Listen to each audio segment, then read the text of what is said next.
Joyce likes to say that the live music community are, by nature, community organizers. That's what we're trying to do. That's in large part what we're trying to do with filling this room every month. Those of you who have been here for several shows know that in the early days, I would say, before you leave, we would really like it if you would introduce yourself to two people that you don't already know.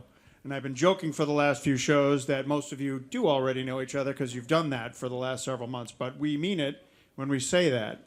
And again, Joyce, who's the brains behind this whole operation, pointed something out to me today that was in your daily Boston Globe in the letters to the editor section. So I'm just going to read this really quickly before I introduce our next guy here.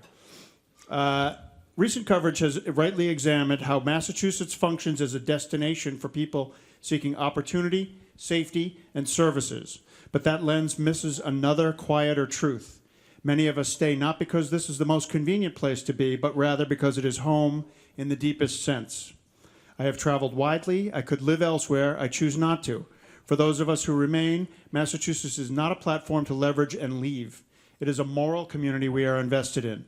Its schools, its public institutions, its imperfect but real commitment to care for people across difference and need. We stay through high costs, political frustration, and institutional failures because we measure belonging not by what a place does for us, but by what we owe to it.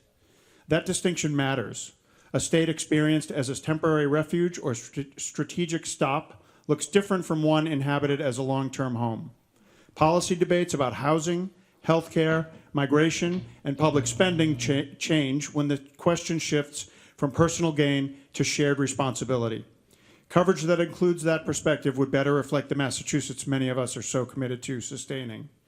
Thanks to James A. Lomastro of Conway, if any of you know him by any chance, or tell him we said we appreciate his words. That, in a nutshell, is why we're doing this.